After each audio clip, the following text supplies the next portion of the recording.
நான் படித்த கதைகள். கூடாத ஆசை. எருமை ஒன்று புல்வெளியில் மேய்ந்து கொண்டிருந்தது.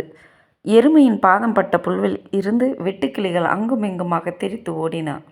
பறந்து கொண்டிருந்த கரிச்சான் குருவி இதை பார்த்துவிட்டு வெட்டுக்கிளிகளை பிடிக்க வசதியாக எருமையின் கொம்பிலே வந்து அமர்ந்தது. பறந்து பறந்து வெட்டுக்கிளிகளை பிடித்து தின்பதும் எருமையின் கொம்பிலே அமர்வதுமாக இருந்தது கரிச்சான். தன் கொம்பிலே அடிக்கடி கரிச்சான் அமர்வதை தொல்லையாக நினைத்தது எருமை.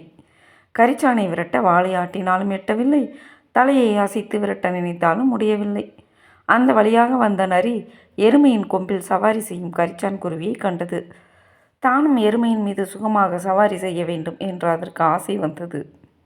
உடனே எருமையை நெருங்கிய நரி, எருமையாரே, கரிச்சான் குருவி, கொம்பில் அமர்ந்து சவாரி செய்ய நீ எவ்வளவு கட்டணம் வாங்குகிறாய்? என்னையும் அதுபோல் சவாரி செய்ய அனுமதித்தால் நான் உனக்கு இரட்டிப்பான கட்டணம் தருவேன் என்றது நரி. நரியாரே, உமக்கு என்னை பார்த்தால் இளப்பமாக தெரிகிறதா? நானே இந்த கரிச்சான் தொல்லை தாங்க முடியாமல் எரிச்சலில் தவிக்கிறேன். தலையை ஆட்டினாலும் போக மாட்டேன் என்கிறது. வாளும் எட்டவில்லை.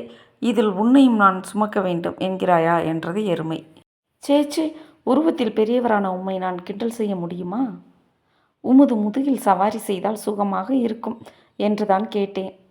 இந்த குருவியை பிடித்து என்னிடம் கொடுத்தால் போதும், உன்னை கட்டணமே இல்லாமல் சுமக்கிறேன் என்றது எருமை. அப்படியா சொல்கிறீர்? இப்போது பாரும் எனது வீரத்தை என்ற நரி எருமையின் வாளை பிடித்து ஏறி முதுகிற்கு சென்றது. கொம்பிலே அமர்ந்த கரிச்சானை தாவி தாவி பிடிக்க நினைத்தது. ஆனால் அதுவோ பறந்து பறந்து வேடிக்கை காட்டியது. எருமை அசைவதும் கரிச்சான் போக்கு காட்டுவதும் தான் தாவி குதிப்பதும் நரிக்கு சந்தோஷமாக இருந்தது. நரியே, என்னை பிடித்து விடுவாயா? என் உருவத்தை பார்த்து சாதாரணமாக எடை போட்டு விட்டாயா என்றது கரிச்சான். உன்னை பிடிக்காமல் இறங்க மாட்டேன் என்றது நரி. இப்படியே 2 பேரும் பேசி கொண்டிருக்க எருமை இப்போது நரியின் தொல்லையையும் சேர்த்து அனுபவித்தது.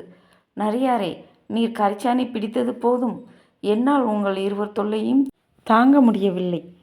உடனே கீழே இறங்கும் என்றது எருமை.